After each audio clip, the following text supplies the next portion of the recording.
No, They've I'm got okay. they've We're got me good to somewhere go. else at 3:45. Oh, so we have a little time, man. This is going to be great. Yeah, This is so going to if be you want to great. wait till you get like where you want to be, I'm super comfortable with that. I'm ready to go. As a matter of All fact, we're right. going. All Yeah, right, Code I'm with you. Keepers.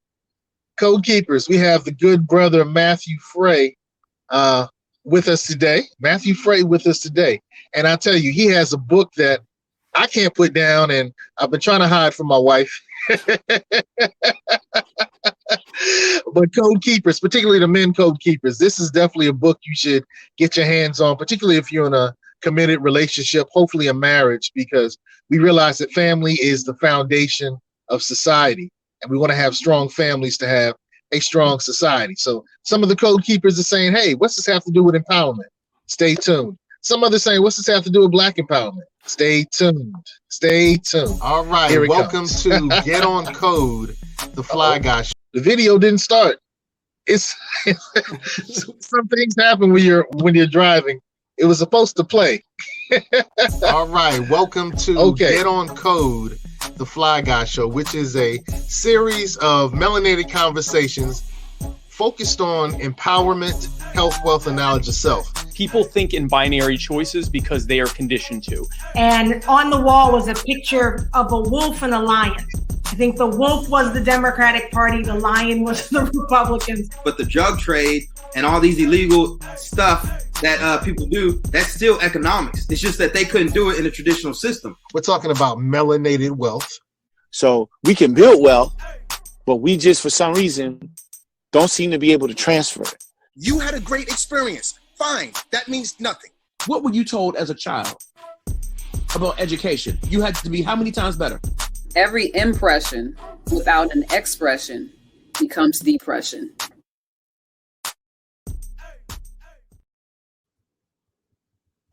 All right, Code Keepers. Once again, on this code today, we have Matthew FRAY, author and relationship coach. And man, I'm telling you, like I said, I can't put the book down. You've given me a lot of great tidbits that I can follow to ensure that I have a strong, long-lasting marriage. How did we get to this book, man? How did you come to write this book? Well, my marriage ended almost 9 years ago to the day at the time of this. April 1st, 2013, my wife decided to move out, took our 4-year-old son. And I want to be careful. I don't want to paint a picture that she like kidnapped him and drove away. It wasn't like that. She told me we'd talk about it. I'd see him in a day or two.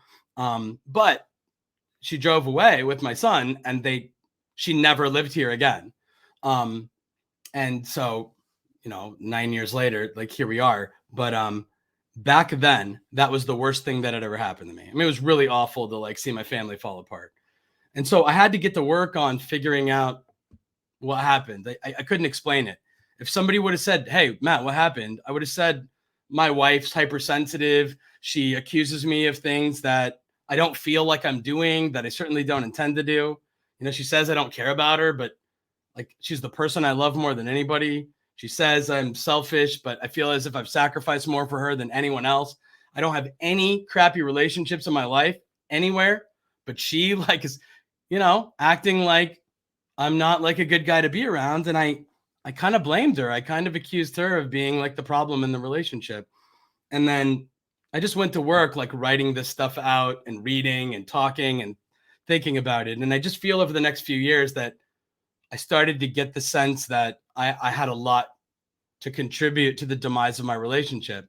And I just think it's healthy to get responsible about, here's the premise of my work. I think a lot of good people don't intend to cause harm, but they cause harm anyway.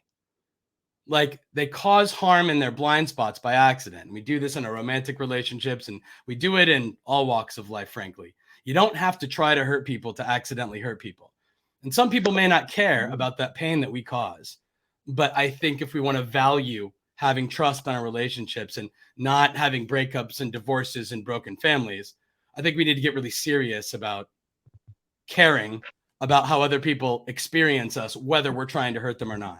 So, I mean, that's the work. That's the difference between me a decade ago and me today. Wow. One of the things that I thought that was really intriguing that you stated was relationships are destroyed by inequity in our shared domestic responsibilities. Can you speak to that? Yeah, it's in my coaching work today, which I've been doing for 3 or 4 years. It's one of the most often cited sources of conflict in relationships. One person, it's in male female relationships, it's often the wife, often the mother, feels as if an unequal share of parenting, house cleaning, food gathering and preparation, falls to them. And it's not that you're doing anything bad because you don't vacuum enough or because you don't wash enough dishes or because you don't want to clean the bathroom. It's not evil. It doesn't speak to ill character, but what it does is it, can communicate that I don't value the amount that you contribute to this relationship, to this family. And a lot of wives and mothers report feeling alone and unloved in those situations, and probably husbands and fathers too on a case-by-case basis. Anyway, trust erodes when that happens, when somebody feels like someone else isn't contributing and they feel like they have an unfair share of the burden, the hardship. The trust erodes, and then you don't get to have a relationship anymore. Wow. One of the other things that you stated that I really liked was, if she feels like your mom, she's not going to want to sleep with you. So, and that's right. That's another way I think to think about it is, whenever, I think the simplest way to say it is, when you put your wife or your girlfriend in the situation that your mom was in or your grandmother was in with you growing up, anything that they did to care for you, laundry, feeding you, all of these things, and they recognize in their families, like, wow, I'm doing the same thing for my husband or my boyfriend that I'm doing for my children. I have the same relationship with my husband or my boyfriend that I have with my children, essentially. A healthy adult says, I'm no longer as sexually attracted to this person as I once was. And then intimacy can get destroyed, and then people stop touching one another. And that can be a problem in relationships, like a big one. Yeah. A failure to consider a partner's emotional wants and needs when making decisions due to thoughtfulness or forgetfulness leads to divorce. Is that indicative of your story? And how long did it take you to get to that understanding?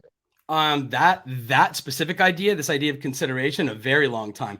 I think it's at the root of everyone's relationship failure. That if they have relationship conflict, what I think the number one problem is like essentially forgetfulness. It's we go through our lives and we're busy and we're doing stuff and we're probably not trying to hurt anybody. Most of the time, we're just trying to get food and get to work on time and not have like conflict with people. We just let me do what I want to do. And I mostly want to be left alone. And that's how I think most people show up in the world. But while we're busy, like just being busy, we're not always paying attention to the way that someone else experiences us. And this happens societally and socially, politically, in really profound ways that I suspect you talk about on this show, like a lot. And, you get a bunch of jerk-offs that don't want to accept any responsibility for it. And I used to be one of those jerk-offs that didn't want to accept any responsibility because I didn't think I was causing any harm, because I'm not evil. And because I don't run around saying vile things or wanting to hurt anybody, I'm like, I'm not part of the problem. But that doesn't make me an ally. It just makes me somebody that's opted out of the process. And we have to bring that conversation, I think, to our romantic relationships the exact same way. In the same way, if we want to be a decent brother, sister, friend, neighbor, coworker, father, anybody, we have to care a lot about how what we do or don't do will roll downhill and affect someone else. And everybody gets to decide for themselves if they want to do this or not. I don't think like we're morally obligated to. I just think if we choose not to, our relationships will suffer across the board. Right. And so it's like in my coaching work, I'm trying to have somebody say, can you wake up every single day and develop the mental habit of including your relationship partner? And again, this should apply to everybody we care about, but our relationship partner when we make decisions. Because most of the guys I work with are never trying to hurt their wives or their girlfriends. They're not. The dishes by the sink, the laundry on the floor, the toilet seat being left up, those are not deliberate attempts to cause harm. And it's so easy when she complains about it to get defensive, because it's like, wait a minute, I'm a pretty decent guy. I don't do bad stuff. And I definitely didn't do any of this to try to hurt you. So maybe like relax about it. But It's not accepting any responsibility for the experience they have when, you know, they walk into a room and they see a dish waiting for them, or they see that. I just think the toilet seat one is like a really positive conversation. I had it recently with a client. He was leaving it up, and his take is, it's so minor, she shouldn't complain to me about it. It's such a minor thing. I can't believe my wife's elevating it to a marriage problem. And in my relationship, it was, I used to throw a pair of jeans on a piece of furniture in our bedroom, and I used to leave a drinking glass by the sink in the kitchen. And I thought it was ridiculous that she'd give me crap about it, because I'm not out there doing a bunch of bad stuff. I'm like, there's people that do awful things in their relationships, overtly harmful things. I don't do those. So I want to be like given credit for that. And that's not the problem. The wife that is upset about the toilet seat being up or down is not complaining that she has to put the toilet seat up or down. My wife was not complaining that she couldn't take the glass and put it in the dishwasher. Like, that was not what her complaint was. The complaint is, I register so little in your brain. I am so invisible and small and inconsequential to you that even though you claim you're not trying to hurt me, I am frequently hurt by things that you do or don't do. Not because you're a jerk, but because you never even thought about it. And so the work is thinking about it. The work is like remembering to remember. And again, everybody gets to decide if that matters to their romantic partner or not. But in my experience, it's everything. Our capacity to accept responsibility for others' experience us. And it's changed my life for the better. And hopefully not just in romantic relationships, but with everybody that I care about, which is frankly everybody. That's deep. And I love the empowerment piece there, because you took a bad situation, something that was very tumultuous, and you turned it into a book, into a coaching business. Yeah. And now you're helping save marriages. You know, I appreciate that. And I think if we're going to make it really personal for me, there's another way to think about empowerment. And it is, when she left and I was confused about it, I couldn't explain why my relationship failed, I was scared of it happening again. I was so afraid that, like, what if I get married again 2 years from now, and then 3 or 4 or 5 years later, someone else leaves? And it was like, I'm just the victim of whatever this like new girl might do or not do. And that's how I thought about it. And what was very empowering was learning that my wife didn't leave because, you know, she was petty and hypersensitive. My wife left because for the better part of a decade, I communicated to her that the things she thought and the things she felt and the things that mattered to her, if they didn't matter to me, I wasn't going to change anything I was doing. And I certainly wasn't going to like say words that suggest that I really cared, that she felt bad about something that I thought was really small and petty. And when somebody hurts and they come to you and they're like, will you please help me not hurt anymore? And you say, this isn't my problem, this is your responsibility, trust goes away and they don't want to be in a relationship with you anymore. So once I learned how to accept responsibility for that and say, I get to influence the degree to which somebody trusts me, my choices decide whether they trust me or not, I gained power back, and I didn't have to be afraid of suffering in bad relationships because of other people's bad emotions or other people's bad feelings or opinions or whatever. Now it's on me. And I'm really confident I can do it. I'm really confident I won't poison my relationships anymore. Interesting and insightful. You also say that relationships require safety and trust in order to survive and thrive. Speak to that. Well, I didn't learn this in high school psychology because I wasn't a great student and I didn't pay that close of attention, but I learned about it later. And it turns out most adults remember this from school if they took any psychology classes. There was a guy named Abraham Maslow, and he shared this thing called the hierarchy of needs. And he says that people need things, and they're like the 5 levels of needs. And it's usually shown in a pyramid, which I had them put it in the book. And the first thing we need is this basic needs. We need air, we need food, we need water, we need shelter. And if we don't have those things, we don't really care whether our favorite football team's winning. We don't really care about anything. We're just trying to get food, water, air, and shelter. But once we satisfy the basic needs that we have, we get to graduate to level 2 of the human needs pyramid. Level 2 is safety. If a lion is chasing us, or if like a gunman is breaking into our home, or if the financial markets crash and like we don't have any money or whatever, we lose all our money in some other way, a fire takes all of our possessions, we don't feel safe anymore. And then like all we're trying to do is restore safety. And then we get to boom, graduate to level 3. Level 3 of the pyramid is like connection with other people. It's like belonging. It's like dating your partner and family and friends and the stuff we care about with community and other people. Right. And so I think most relationships, particularly the guys, if I'm going to stereotype, and I don't want to, but it's just true most of the time. Most of the time, guys are trying to connect with their female relationship partners on level 3 of the needs pyramid. They're trying to they want to go to dinner and movie or out to the club or like wherever. And she doesn't want to because the relationship doesn't feel safe anymore. Not that I'm in physical danger from this person, but that I don't trust that when something hurts me, I can come to him and say, hey, this thing hurts and it sucks for me. Will you please help me with it? And then afterward, he'll help her with it. That's not what happens. After she says that, usually, if he's anything like I was, he says, you're wrong to think that, you're wrong to feel that, or regardless, I was not in the wrong to do whatever I did. I'm going to defend myself. When we always respond to people in those 3 ways, I call it the invalidation triple threat. When we always invalidate people when they try to recruit us to help them, we lose their trust. Again, it's not that he's a liar, he's a cheater, he's a threat to hurt me. It's I can't count on him to show up for me tomorrow, next month, next year. He's not an ally. He doesn't have my back. This doesn't feel like love. And when we lose that in a romantic partner, she, he, they, whoever it is going to go away. This isn't always men doing this. It's often men, but it's not always. I'll tell you one thing that I really liked about your book. Well, and I know you had a point you were about to make. We'll go back to that. Thank you.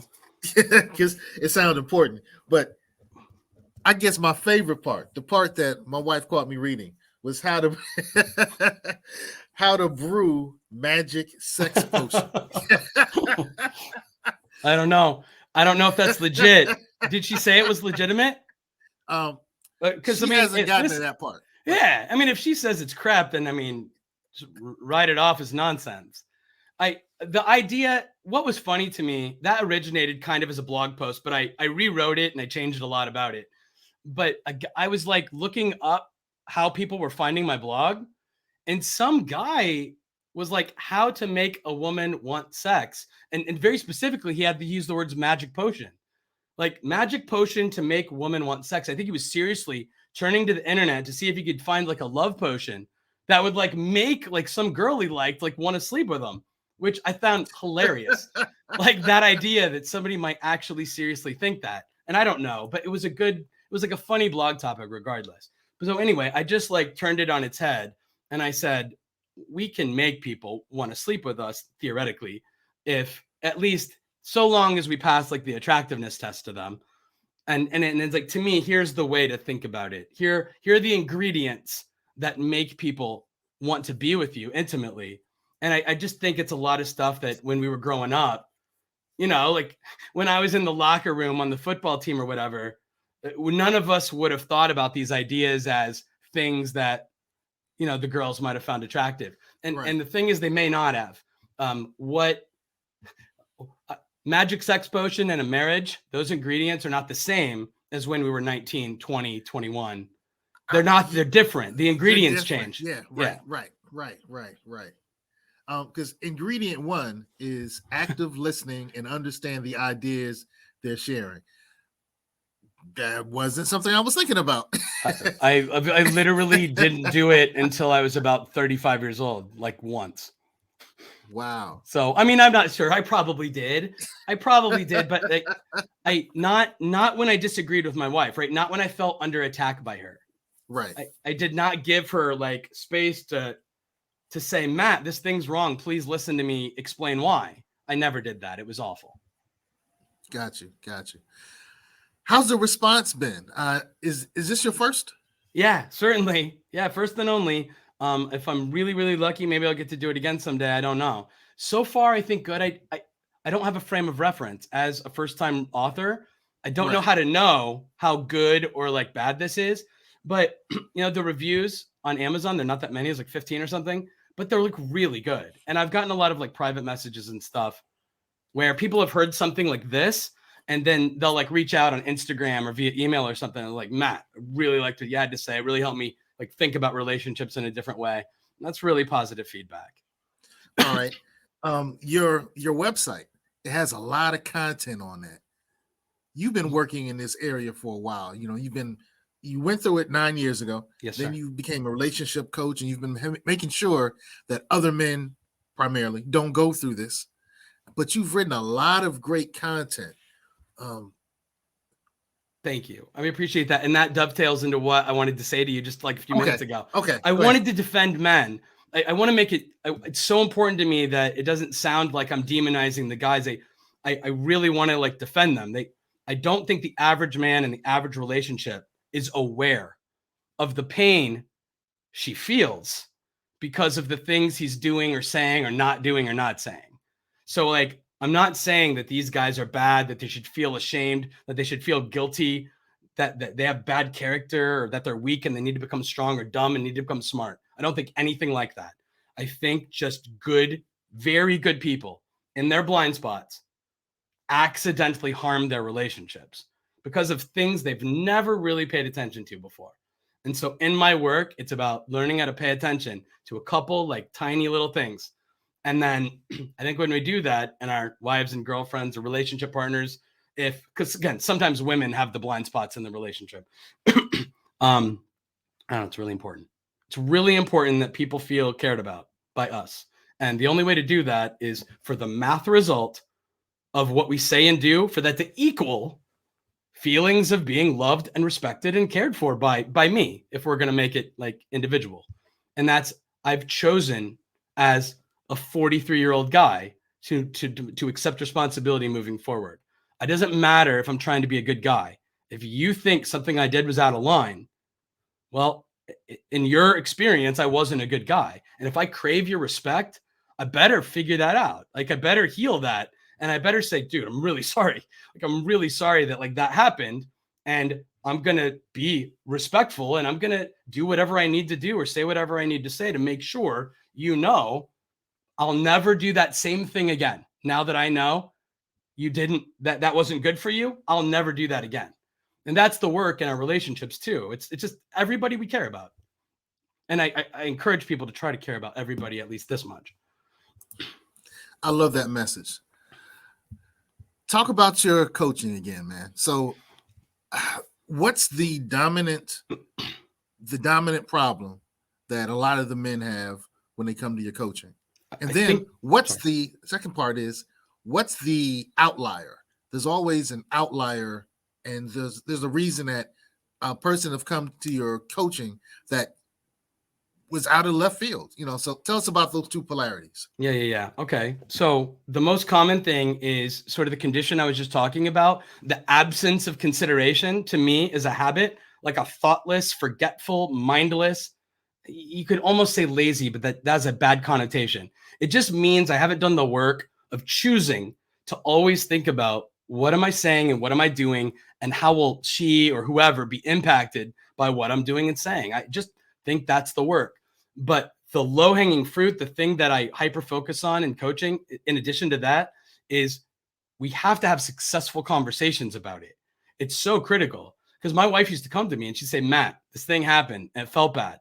And I would try to sell her on the idea that what she thought and what she felt was wrong. If I disagreed with it, I got so hung up on not believing that she should think or feel whatever she thought or felt that I ended up always choosing what I thought and what I felt at the expense of her, no matter how much she was saying something was hurting her. Like, it doesn't make sense for you to feel hurt. So you shouldn't feel hurt.